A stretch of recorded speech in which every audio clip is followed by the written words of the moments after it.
सच्ची सहेली, महिलाओं के लिए सबसे भरोसेमंद औषधि एवं टॉनिक।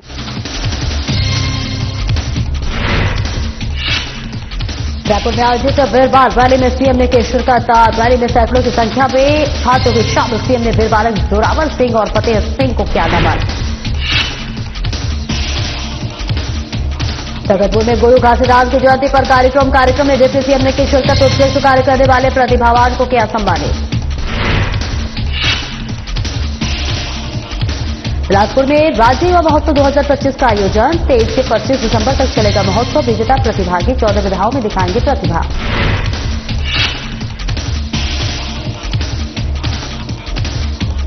कवर्धा में विजय लक्ष्मी तिवारी को मिली बड़ी जिम्मेदारी। जिला महिला मोर्चा अध्यक्ष पद की मिली जिम्मेदारी। नवनियुक्त अध्यक्ष ने जताया आभार।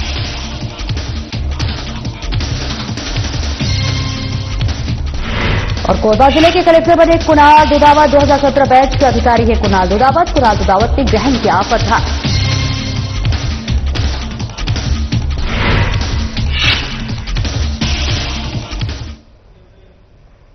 नमस्कार, स्वागत है आपका। मैं हूं आपके साथ सपना दीपक मिद्देशिया। बुलेटिन का आगाज करेंगे। मुख्यमंत्री विष्णु देसाई आज राजधानी रायपुर के तेलीबांध स्थित वीरबाल रैली कार्यक्रम में शामिल हुए। वीरबाल दिवस के अवसर पर आयोजित इस रैली में सैकड़ों की संख्या में छात्रा और विद्यार्थी मौजूद रहे। मुख्यमंत्री ने साहिबजादों बाबा जोरावर सिंह और बाबा फतेह सिंह को नमन करते हुए उनके बलिदान को शौर्य और साहस की मिसाल बताया। उन्होंने कहा कि बहुत छोटी उम्र में साहिबजादों ने देश और धर्म की रक्षा के लिए सर्वोच्च बलिदान दिया। मुख्यमंत्री शाह ने कहा कि अन्याय के सामने झुकने से इनकार ही साहिबजादों का संदेश था, जो कि आज भी आने वाले पीढ़ियों को प्रेरणा देता है। गुरु गोविंद सिंह की पंक्तियां आज भी वीरता और आत्मबल से भर देती हैं। उन्होंने कहा कि वीरबाल दिवस शहादत, साहस, त्याग और बलिदान को स्मरण करने का दिन है और साहिबजादों की शहादत भारतीय इतिहास का स्वर्णिम अध्याय है। आज 10वें गुरु गोविंद सिंह के साहबजादे जोरावर सिंह और फतेह सिंह, जो मात्र 9 साल और 6 साल की उम्र में किसी भी तरह के दबाव में नहीं आए और अपनी आस्था और अपने धर्म के लिए अपनी शहादत दे दी। सबसे पहले उनके शहादत को नमन करते हैं और उनकी शौर्य गाथा आने वाली हमारी पीढ़ी, हमारे युवा भी जाने और उनके शहादत को यादगार बनाने के लिए हमारे देश के यशस्वी प्रधानमंत्री श्री नरेंद्र मोदी जी ने 2022 में 26 दिसंबर को वीर बाल दिवस के रूप में घोषित किया है। तो उनका धन्यवाद करते हैं। और आज यहाँ पर अल्पसंख्यक आयोग और शिक्षा विभाग के द्वारा ये वीर बाल रैली का भव्य आयोजन हुआ है, जिसमें हमारे स्काउट गाइड के, एनसीसी, एनएसएस के और स्कूल के बच्चे शामिल हुए। डिप्टी सीएम अरुण साव बिलासपुर और तखतपुर में आयोजित बताते चले कि परम पूज्य बाबा गुरु घासीदास की जयंती कार्यक्रम में शामिल हुए और इस बीच कार्यक्रम में समाज के उत्कृष्ट कार्य करने वाले प्रतिभावान साथियों व नवनियुक्त जनप्रतिनिधियों का सम्मान कर उन्हें बधाई और शुभकामनाएं दी। इस अवसर पर उप मुख्यमंत्री अरुण साव ने तखतपुर में सतनाम समाज के भवन निर्माण के लिए 35 लाख रुपए देने की घोषणा भी की। उप मुख्यमंत्री साव ने बिलासपुर में अनुसूचित जाति छात्रावास के छात्रों से कहा कि छत्तीसगढ़ महतारी की धरती संत महात्माओं की जन्मभूमि और कर्मभूमि रही है। इन महापुरुषों ने समाज को जो संस्कार और दिशा दी है, उसी का परिणाम है कि छत्तीसगढ़ में आज भी प्रेम, सौहार्द और अपनापन जो है वो देखने को मिलता है।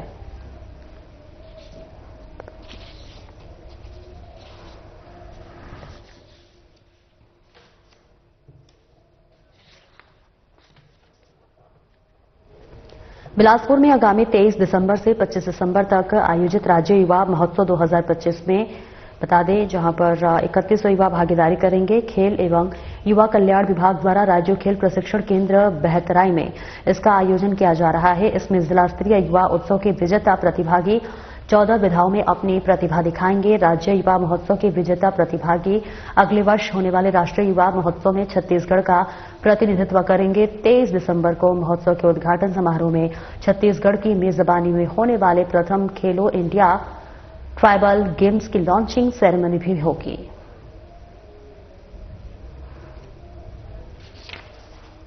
मंडलीय सभी साथियों, आपका सभी का हार्दिक अभिनंदन है, स्वागत है। आज मैं उपस्थित हूं राष्ट्रीय युवा महोत्सव 2026 का जो राज्य स्तरीय आयोजन छत्तीसगढ़ में चल रहा है, उसकी तैयारियों के संबंध में आपसे चर्चा करने के लिए भारत सरकार युवाओं को मंच प्रदान करने के लिए, उनकी प्रतिभा को अवसर प्रदान करने के लिए राष्ट्रीय युवा महोत्सव का आयोजन हर वर्ष करती है। 2026 का राष्ट्रीय युवा महोत्सव चल रहा है। पहले चरण में हमारे राज्य में हमने जिला स्तर पर युवा उत्सव का आयोजन किया। जिला स्तरीय युवा उत्सव के चयनित प्रतिभागी अब राज्य स्तरीय युवा महोत्सव में सम्मिलित होंगे। राज्य स्तरीय युवा महोत्सव का आयोजन 23 से 25 दिसंबर तक हमारे राज्य की न्यायधानी बिलासपुर में आहूत की गई है। जिला स्तर पर 14 अलग अलग विधाओं पर कार्यक्रम हुए हैं, जिसमें 8 दलीय विधाएं हैं और 6 एकल विधाएं हैं। नगर पंचायत इंदौर में महिलाओं में खुशी की लहर देखने को मिली, जहां पर कवर्धा से बीजेपी की विजय लक्ष्मी तिवारी को बड़ी जिम्मेदारी दी गई है। बता दें कि विजय लक्ष्मी तिवारी को कवर्धा जिले का महिला मोर्चा अध्यक्ष पद की जिम्मेदारी दी गई है। नई जिम्मेदारी मिलने से विजय लक्ष्मी तिवारी ने पार्टी आलाकमान का आभार जताया है और निष्ठा से अपने कर्तव्य का पालन करने की बात कही है।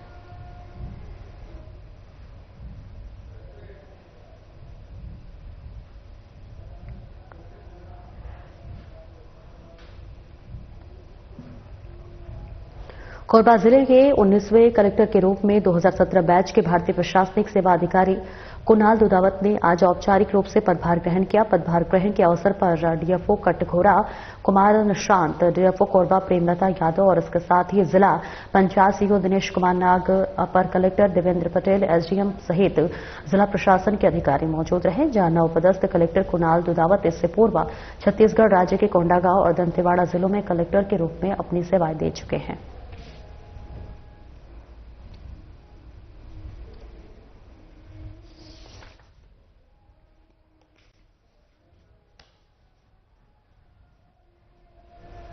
पीएमश्री केंद्रीय विद्यालय नया रायपुर में शैक्षणिक सत्र 2025-26 का वार्षिक समारोह हर्षोल्लास के साथ आयोजित किया गया, जहां कार्यक्रम के मुख्य अतिथि रायपुर कलेक्टर और विद्यालय प्रबंधन समिति के अध्यक्ष डॉक्टर गौरव सिंह मौजूद रहे।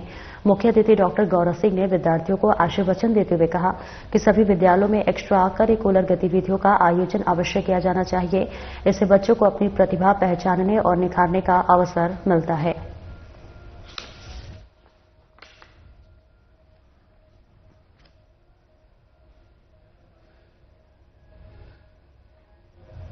अखिल भारतीय विद्यार्थी परिषद छत्तीसगढ़ के 58वें प्रदेश अधिवेशन के उद्घाटन समारोह में उप मुख्यमंत्री अरुण साव शामिल हुए। उन्होंने इस अवसर पर शहीद कौशल यादव प्रदर्शनी का अवलोकन किया। प्रदर्शनी में एबीवीपी द्वारा छत्तीसगढ़ के विभिन्न जिलों में किए गए कार्यों, गतिविधियों और महान क्रांतिकारियों के संघर्ष और बलिदान को प्रभावी रूप से प्रस्तुत किया गया है। उप मुख्यमंत्री साव ने विद्यार्थियों को संबोधित करते हुए कहा कि अखिल भारतीय विद्यार्थी परिषद केवल एक बड़ा छात्र संगठन नहीं है, ये दुनिया का सबसे अनोखा और श्रेष्ठ राष्ट्रवादी छात्र संगठन है। उद्घाटन समारोह में एबीवीपी के राष्ट्रीय उपाध्यक्ष आशुतोष मंडावे ने कहा कि इस अवसर पर भगवान बिरसा मुंडा के नाम से नगर बसाया गया है, जहां 3 दिनों तक छात्र विभिन्न राष्ट्रीय विषयों पर विमर्श करेंगे।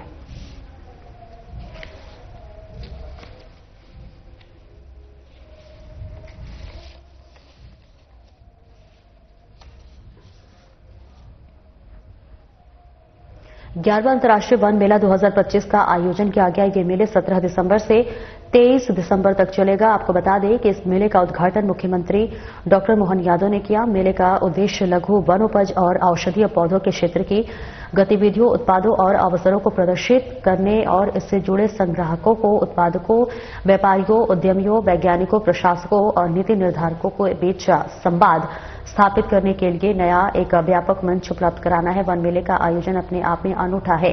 प्रदेशवासियों के अलावा देश के विभिन्न राज्यों के लोगों को इस मेले का बेसब्री से इंतजार रहता है। मेले में 350 स्टॉल्स लगाए जा रहे हैं। प्रदेश के जिला यूनियन बंधन केंद्र, जड़ी बूटी संग्राहक, उत्पादक और आयुर्वेदिक औषधि निर्माता, परंपरागत भोजन सामग्री के निर्माता और विक्रेतागण अपने उत्पादों का प्रदर्शन और विक्रय करेंगे। तो देखिए तस्वीरें आपको दिखा रहे हैं जहां पर 11वां अंतर्राष्ट्रीय वन मेला 2025 का आयोजन किया गया है और ये मेला जो है वो 17 दिसंबर से 23 दिसंबर तक चलेगा। इस मेले का उद्घाटन मुख्यमंत्री ने किया है और मेले का उद्देश्य लघु वनोपज और इसके साथ ही वनोपज और औषधीय पौधों के क्षेत्र की गतिविधियों, उत्पादों और अवसरों को प्रदर्शित करने और इससे जुड़े संग्राहकों, उत्पादकों, व्यापारियों, उद्यमियों, वैज्ञानिकों, प्रशासकों और नीति निर्धारकों के बीच संवाद स्थापित करने के लिए एक व्यापक मंच उपलब्ध कराना है।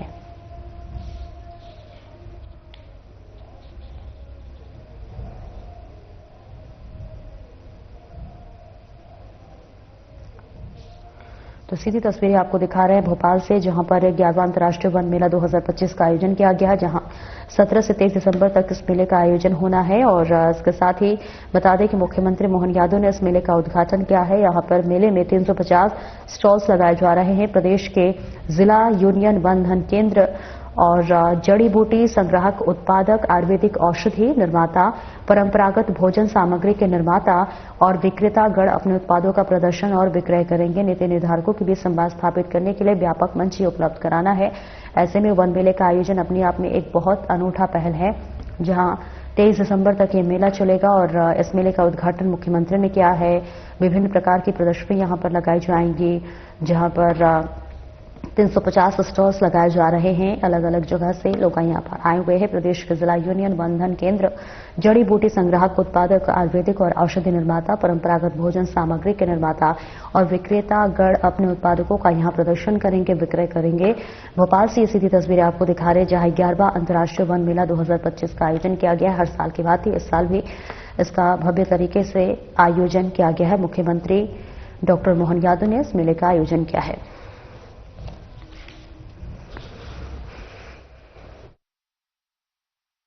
कुछ न्यू प्रोडक्ट और न्यू तरीके से लॉन्च किए हैं, यही इसकी खास बात। नहीं, इस बार हमने देखा इसका एंट्रेंस भी न्यू है, इसका बहुत कुछ चीजें जो एम्बियंस है वो भी न्यू है। तो क्या नया कलेवर इस बार सजाया है, क्या पिछले मेले से और इस मेले में क्या फर्क है? क्या बताऊं, पैकेजिंग डिफरेंट है हमारी और आंवला कैंडी है, बेल कैंडी है और हमने ग्रोविटेक और एलोवेरा जेल है। ये बहुत सारे न्यू प्रोडक्ट जो हैं उनकी ब्रांडिंग है इस बार। अबिंदे के प्रोडक्ट्स तो बहुत अच्छे हैं। कितना फुटफॉल है? अभी तो 2 ही दिन हुए हैं, क्या लग रहा है, किसी उम्मीद है लोगों के आने की? अभी तो फिलहाल पर डे जो है 50,000 से ऊपर हम सेल कर रहे हैं और लास्ट डे तक लगता है कि 1 लाख के ऊपर पहुंच जाएंगे हम। So it is medical hemp, medical cannabis, हम उससे दवाइयां बनाते हैं। तो क्या कोई स्पेशल ऐसा बताइए जो सबसे ज्यादा आपका सेलिंग प्रोडक्ट हो? हमारे कई सेलिंग प्रोडक्ट्स हैं। आप माइग्रेन ऑयल देख सकते हैं, हमारा माइग्रेन रोल ऑन आता है। उसके अलावा हम मेल वाइटालिटी के लिए टैबलेट्स बनाते हैं, वो हमारा बहुत टॉप सेलिंग प्रोडक्ट है। उसके अलावा हेम्पसीड ऑयल निकालते हैं हम, cold press hempseed oil. Hempseed oil, okay. It is good for your heart and good for your skin. You are from Bhopal? I am from Bhopal. और वहीं बदनावर में मुस्लिम समुदाय के बीच एक हुए विवाद के बाद बजरंग दल के कार्यकर्ता आकाश शर्मा को पुलिस थाने से कॉल कर धारा 151 के तहत कार्रवाई की सूचना दिए जाने से क्षेत्र में तनाव की स्थिति बन गई है। सूचना मिलते ही बजरंग दल कार्यकर्ताओं व हिंदू समाज के लोगों में आक्रोश फैल गया और बड़ी संख्या में लोग एसडीओपी कार्यालय के सामने बैठकर धरना प्रदर्शन करने लगे। धरने के दौरान कार्यकर्ताओं ने सुंदरकांड पाठ कर प्रशासन को सद्बुद्धि प्रदान करने की प्रार्थना की और इसके साथ ही कथित तौर पर एक पक्ष कार्रवाई के विरोध में नारेबाजी की। कार्यकर्ताओं का कहना था कि किसी भी व्यक्ति को बिना ठोस कारण धारा 151 जैसी निवारक धाराओं में फंसाना नागरिक अधिकारों का हनन है।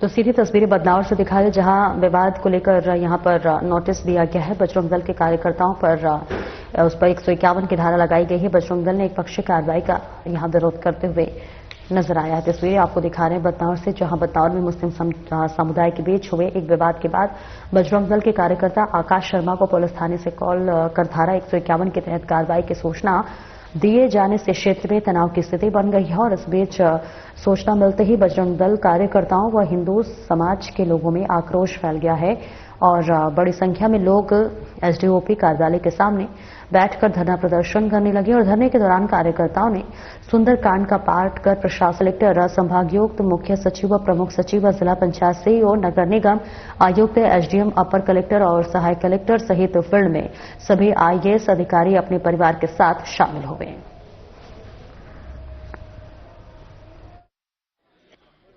ये आईएएस सर्विस मीट के शुभारंभ के अवसर पर मेरी अपनी ओर से शुभकामना। मध्य प्रदेश के आईएएस अफसरों की पूरे देश में काम करने की शैली, सहजता, नूतन नवीन नवाचारों के लिए हमारे अधिकारी जाने जाते हैं और जो एक बार मध्य प्रदेश आ जाता है वो मध्य प्रदेश का हो जाता है। ये हमारे लिए सौभाग्य की बात है। और काम के सिलसिले में लगातार अपने अपने क्षेत्रों में अलग अलग रहते रहते हमारे सारे अधिकारी 2-3 दिन एक साथ मिलना जुलना, एक परिवार की तरह काम करना, नई ऊर्जा, नए उत्साह के साथ अगला वर्ष और धूमधाम से अच्छे से काम करेंगे, ऐसी मेरी मान्यता भी है और मेरी शुभकामना भी है। मेरी अपनी ओर से एसोसिएशन के अध्यक्ष मनु श्रीवास्तव जी, सीएस अनुराग जी और नरहरि जी, सभी मित्रों को बधाई, बहुत धन्यवाद। अमरवाड़ा की रोजगार मुखी संस्थान कौशल उद्यमिता और इसके साथ ही विकास संस्थान और सर मथुरा दास विजन एजुकेशन ट्रस्ट के संयुक्त रूप से सिलाई मशीन ऑपरेटर और सिक्योरिटी गार्ड का प्रशिक्षण दिया जा रहा है, जिसके अंतर्गत प्रशिक्षणार्थी सम्मेलन का आयोजन किया गया।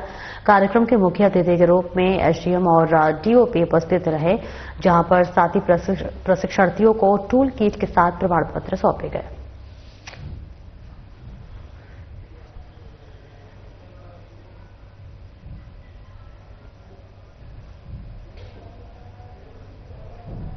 सीहोर में ग्राम पंचायत खंडवा में तृप्ति हॉस्पिटल की ओर से निःशुल्क स्वास्थ्य शिविर लगाया गया है, जहां शिविर में 250 मरीजों का स्वास्थ्य परीक्षण किया गया और मुफ्त दवाएं दी गई। जहां शिविर के शुरू होने से पहले महात्मा गांधी की प्रतिमा पर दीप प्रज्वलित कर माल्यार्पण किया गया।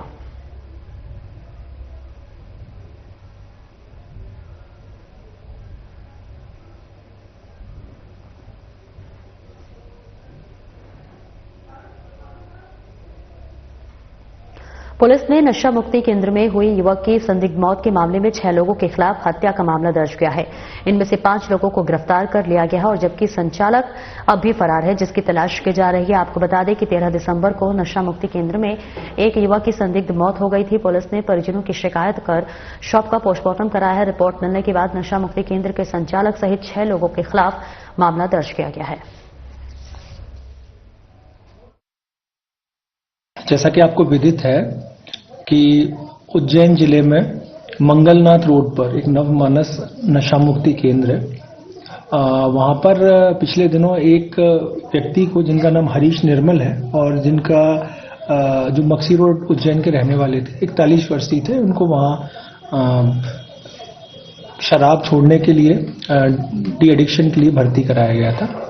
और भर्ती के दौरान इनकी जो मृत्यु 13 तारीख की सुबह दिन में हुई, जिसके बाद पुलिस, जीवाजीगंज पुलिस को हॉस्पिटल से सूचना दी गई, जिसके बाद पुलिस के द्वारा हॉस्पिटल पहुंच के मृतक का पोस्टमार्टम कराया गया और हमने उसके शव का पंचायतनामा लाश कराया, जिसमें ये जानकारी प्राप्त हुई प्रथम दृष्टया कि मृतक के जांघ पर, पुट्ठे पर और कंधे पर चोट के निशान थे। और जिसके बाद पुलिस के द्वारा मृतक का पीएम भी कराया और पीएम में मृतक की मृत्यु जो है वो लिवर इंजरी से होना जो स्पष्ट हुआ।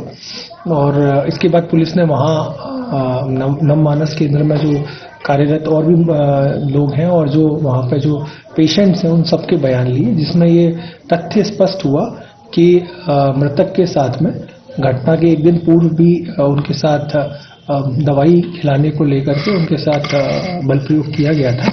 जिसके कारण ये चोट आना संभवित है। और उस समय घटना के वाले दिन भी उनके उनकी पेट पर जो है वो पैर रखकर एक व्यक्ति के द्वारा उनको जबरदस्ती दवाई खिलाने का प्रयास किया गया था। तो इन सबको लेते हुए पुलिस ने इस संबंध में 6 लोगों के विरुद्ध जो है वो गैर इरादतन हत्या का प्रकरण पंजीबद्ध किया है, जिसमें से 5 लोगों को हम लोगों ने राउंड अप कर लिया। संचालक कौन से फरार है? ये इनके संचालक का नाम उमेश वैष्णव है, इनकी गिरफ्तारी अभी नहीं। सर, इससे पूर्व में भी इस तरह की घटनाएं वहां पर सामने आई हैं, कई बार थाने तक भी ये बात पहुंची, तो क्या इसमें और भी जांच की जाएगी अगर ऐसा अन्य मामलों में भी कहीं न कहीं ऐसे लोग संलिप्त हैं? बिल्कुल, अगर किसी भी तरह का मामला पुलिस के पास हमारे संज्ञान में आता है तो हम लोग बिल्कुल उसकी जांच करेंगे। और इस संबंध में भी मैंने आपको बताया कि जो पद्धति है एक्चुअल में डी एडिक्शन सेंटर है और किसी का मोटिव चूंकि इसमें हत्या का प्रतीत नहीं हो रहा है, बट स्टिल जो प्रोसीजर है वो प्रोसीजर जो है वो जो रूल्स और प्रोसीजर जो होना चाहिए डी एडिक्शन सेंटर्स के उसके खिलाफ है, जिसके चलते हम लोगों ने इसमें संचालक को भी और जो वहाँ गार्ड्स वगैरह थे उन लोगों को भी हम लोगों के द्वारा आरोपी बनाया गया। सीहोर के श्यामपुर से कुरावर की ओर जा रहा कूलर सोफे से भरा मैजिक तेज रफ्तार कार से टकरा गया, जिससे भीषण हादसा हो गया और इस बीच मैजिक अनियंत्रित होकर खाई में जाकर पलट गया। उसके पीछे आ रही एक और कार भी अनियंत्रित होकर खाई में जा पलटे। फिलहाल तीनों वाहन चालक सुरक्षित हैं। उन सभी को इलाज के लिए अस्पताल में भर्ती कराया गया है। मौके पर पहुंची पुलिस जांच में जुट गई है।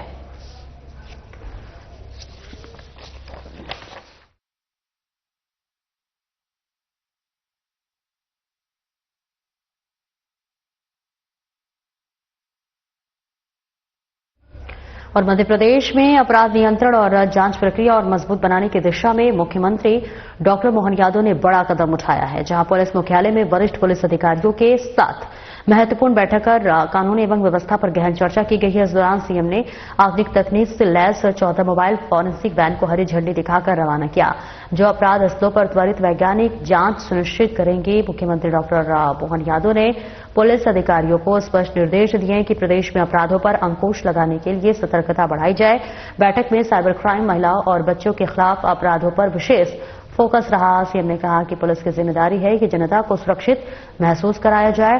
ढील बरतने वाले अधिकारियों के खिलाफ सख्त कार्रवाई की चेतावनी भी दी गई। इस चर्चा से पुलिस महकमे में नई ऊर्जा का संचार हुआ है।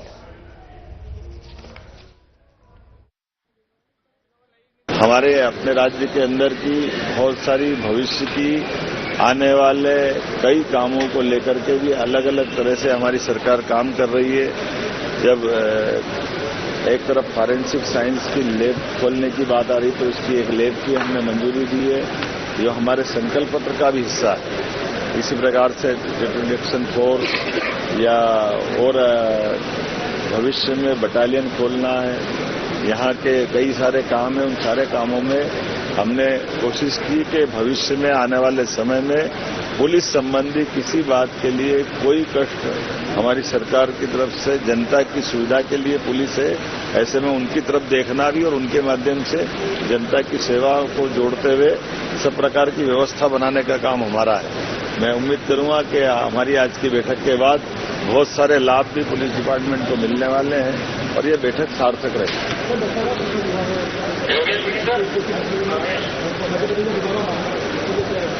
मुझे इस बात का संतोष भी है और गर्व भी है, हमारे पुलिस के जवानों ने अपनी शहादत देते हुए भी, ये बड़ी चुनौती थी माननीय गृह मंत्री जी, माननीय प्रधानमंत्री जी ने दी थी कि ये हम मार्च 26 तक और बाद में जनवरी 26 तक नक्सलवाद से पूरे देश से नक्सलवाद का सफाया करें।